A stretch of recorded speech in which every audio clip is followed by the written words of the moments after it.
General Electric, focusing on branding and communications case studies. And as you can see from the screen, their slogan is Building a World That Works. So let's see. The first part, of course, we need to know about the brand. Brand introduction. Who is General Electric? I will answer you in 3 parts. The first one is, who are they, right? So you might have heard about Thomas Edison, who has created the light bulb for this world. He was the creator of General Electric. And right now, what does GE sell? As of right now in 2026, there are 3 sectors. Number 1 is GE Aerospace, selling planes, aviation, the parts of the plane. The second one is GE Healthcare, selling medical technology. And the last one is GE Vernova, selling energy like wind power, gas power, or even nuclear power. And who are their customers? Because this is a B2B kind of business, they sell only like the big corporations. As you can see, they're selling planes to Boeing, Airbus, and all these sectors, they would have like a very large customer base. Next. We already know who is GE, but in this part, brand archetype and brand essence. Who exactly is GE?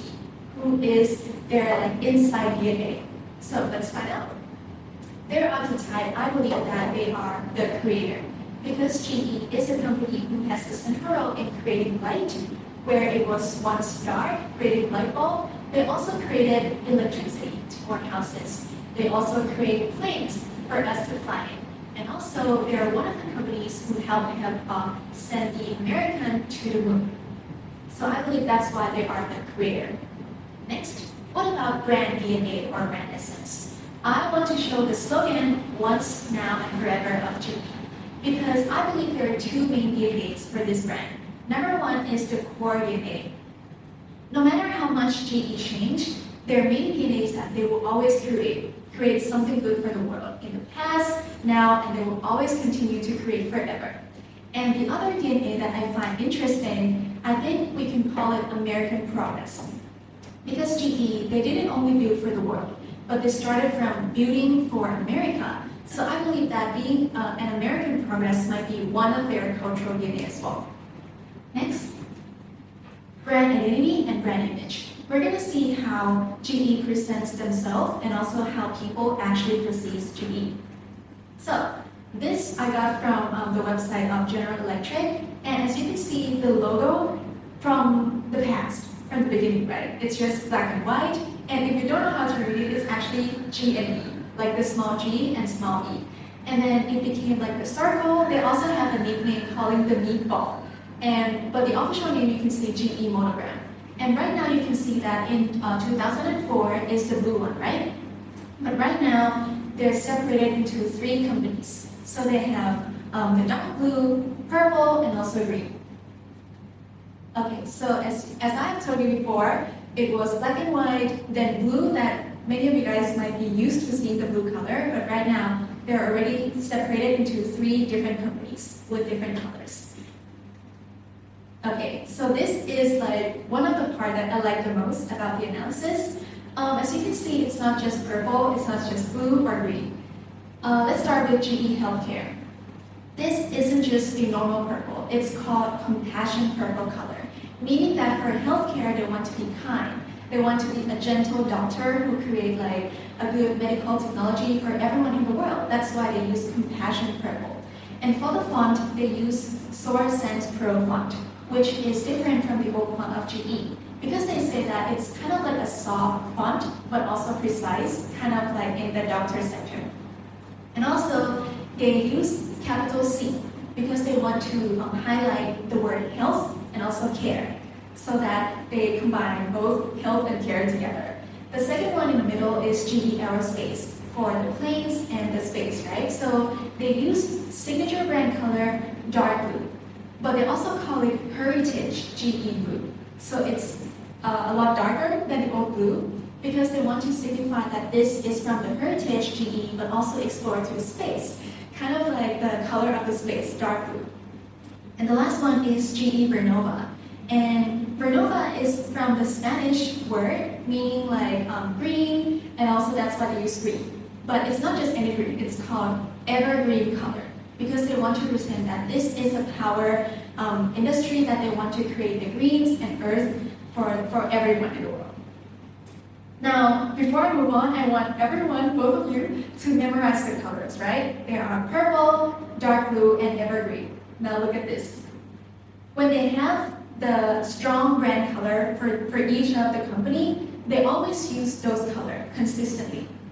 So that's why this is like one of my favorite parts, because it's so clear that even though they're already separated into 3 different companies, they still have this GE DNA of being a creator, but they just have different strengths. Purple is for GE Healthcare, blue is for GE Aerospace, and green is for Renova. But at the end of the day, they're still the creator, the same archetype. Next. Okay, so Regina, I have a little game for you. We have 4 slogans here. As I've said before, I believe GE archetype is the creator, the people who create something meaningful for the world. So out of these 4 slogans, which one do you think presents GE creator archetype the most? In my opinion, maybe it's maybe. You said number 4. What about Regina? I was thinking maybe 4 or 2. Ooh, okay. So actually, the answer will be quite funny because all of them are GE slogans. It's just developed throughout the years. And I think the reason why Ajahn thinks it's 4 because it's very strong, like the creator. But actually, it's kind of like the creator type, they just improve it better. From the past, progress is our most important product. We bring good things to life, GE imagination at work, and right now they have changed it to the last one. Meaning that they have always changed their slogan to be like the stronger creator, to actually show people that I am a creator. Next. Okay, brand genealogy or history. So how does GE become GE today? This is a graph that I got from the internet, and it's a very good summary. So actually it will show like different CEO and also how each CEO contributes to different market capital, different money. And to see in an easier way, I would like to show you like a summary version of this. So this might be a little bit easier. So we start with Thomas Edison, which is kind of like brand establishment. The next one is Jack Welch. I chose Jack Welch because he has this like very big era of him. So this is the part where GE has expanded and also diversified. You can see that he also acquired NBC, and also there is some merger and acquisition with Honeywell. And the next one is Jeff Immelt and John Flannery. Over there it's kind of like a lot of brand complexity because there are challenges. And right now, the biggest one is we need to remember that they're now separated into 3 companies. As you can see here, we have Larry Culp of GE Aerospace, Peter for GE Healthcare, and Scott for GE Renova. So the main one that we want to focus on today is the last part, because right now they have restructured their brand portfolio into 3 different companies. Okay, moving on to brand architecture and portfolio. Who is actually under GE? So I have designed 3 ways. Number 1 is branded house, but in the past. This is what happened in the past where they used the logo GE with everything. Whether it's GE Digital, GE Aviation, GE Oil and Gas. So you can see there are so many GE, right?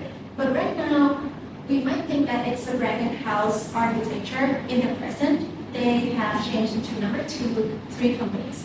But then some people also say, maybe it's not even branded house anymore because they separated into 3 different companies. So actually it depends on you which one to believe, but I think number 2 might be a little bit easier to memorize that everyone is still GE, just different companies. Okay, next. So from this part onwards, I will try to merge branding into different departments of the company. I might not be able to cover all, but I will try my best to choose the important pieces. So let's start with marketing. How did branding help with marketing? So as you know, there are 4 P's or 7 P's, right? Today we're focusing on promotions or advertisement.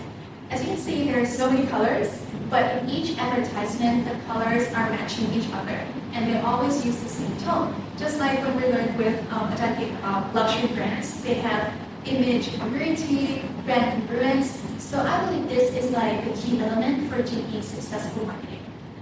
And I did not just make it up. I researched and saw this interview with Linda Love. She is the Chief Marketing Officer at GE. As you can see, she said that whatever advertisement she does, she needs to make sure that it is as innovative as GE, meaning it has like the same DNA. And also she said it has to define the company and the brand. So I believe that her interview already summarized that marketing and branding truly connects with each other. The next part is branding and finance. So how does branding become numbers, right?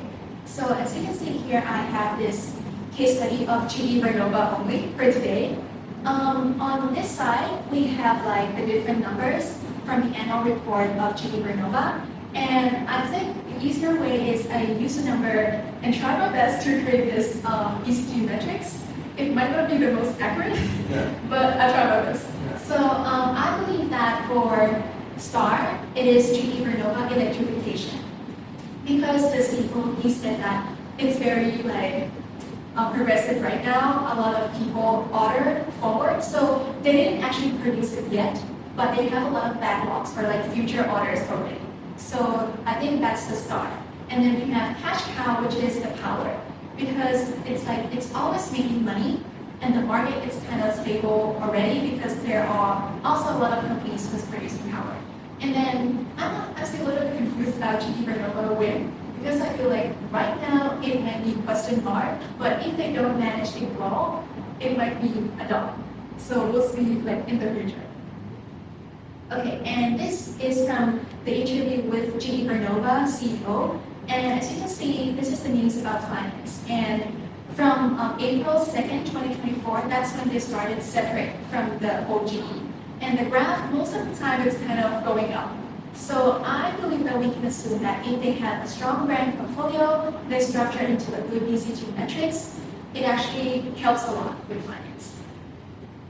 Next is branding and leadership. Who leads the GE brand?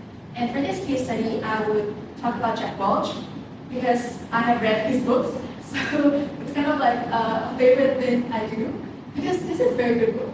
And he is also named the manager of the century. And I talk about him because in the branding perspective, it could be seen as CEO branding. From my personal experience, I didn't know GE before, but I know Jack Welch first. So maybe some people are like me, you might know Jack Welch first as the CEO and then GE after. So that's kind of like CEO branding. Next, branding and human resources management. Who builds the GE brand from within? So for this one, I chose GE Aerospace, which I believe they have a very clear employee branding. They know exactly who they want to hire, and they also have their purpose that this isn't just a job, it's about a passion, flying high like a plane, and also flying together. And you can see here at Agile Culture, they kind of include everyone. No matter who we are, let's say I'm a new graduate, right? I can apply. Or I might be retired, I can also apply. So they include everyone. And also you can see the awards that can prove that their HRM and branding is very strong. Next. Oh, no. Next is branding and value chain. So in this part, we're going to see that from start to the end, how does GE create that? So I will use the CPOC model. We have supplier, input, process, output, and consumer. And I assume that from supplier, in this case, this is GE Healthcare Thailand case study. And I would assume that as GE Healthcare Thailand is a good supplier, we should have a very strong R&D over here in front. And that makes GE Healthcare a good supplier, creating good input together, partnerships with Health of Thailand. And then finally, they create this zero downtime initiative, sharing expertise, making sure that the medical technology in Thailand doesn't fail when there is like important patients. And as you can see, consumers are like the important consumers of the medical sector in Thailand. The Bangkok Music Medical Services are also one of their customers as well. Next is branding and relationships. How does GE build trust with most stakeholders? So for this case study, we're going to cover GE and Thai Airways, Organic Thai. So in 2021, during COVID-19, the news reported that Thai Airways, just like everyone, they're facing crisis, right? So GE, when GE wasn't GE Aerospace yet, it was like the normal GE, they have always helped Thai Airways. And I think it works because from 2021, to 2024, Thai Airways might feel like, oh, like you always help me. So I will have like order more with you. So Thai Airways ordered 45 Boeing aircrafts made by GE. And in the same year, July 2024, Thai Airways International signed a contract for another 16 months with GE. So I believe this case study shows like a very good example of how like if GE always help their stakeholders, it will always be a strategic commitment. Now, I want to make this case study very practical because we're living in the real world, right? So in this case, right now, this is updated at like the beginning of this April. You can see from the news that amidst the fast-moving world with the war and everything, what is GE gonna do? So from this news, I checked that Iran will threaten U.S. firms, technology firms, and I think there are 18 of them. One of the 18 tech companies is GE. So what is GE gonna do? I believe that one of the answers could be brand equity. Why? Because brand equity from GE is their decision of separating into 3 companies. And why do I trust that this is going to work? Because a lot of people from the sector have said it themselves, that by separating into 3 companies have built credibility, customer loyalty, trust, investor confidence in many ways. This is Jim Cramer from the Finance Center. He said that you should trust GE Vernova for the power sector. And the CEO of Thai Airways International, he also says that GE Aerospace continues to prove itself as the right partner for Thai Airways. And also, of course, we have President Donald J. Trump. He also says that GE is like the best one in building large airplanes. So as you can see, when you have a good brand management, you can create stronger brand equity. And it shows. Like I show these people to prove to you that this company has a very strong brand equity. And lastly, I want to recap you guys with the different slogans. But remember that even though there are 3 companies now, they still have the creator archetype. So in GE Healthcare, they say they're creating a world where healthcare has no limits. GE Vernova says they're creating energy to thrive and decarbonize the world, creating the energy to change the world. And lastly, we have GE Aerospace, creating and moving innovation forward, creating planes. So as I said before, the creator archetype has always been strong and clear. They're all creators. And at the end of the day, right now, this is the new era of GE, 3 companies changing the world. And that's it for my presentation. Thank you.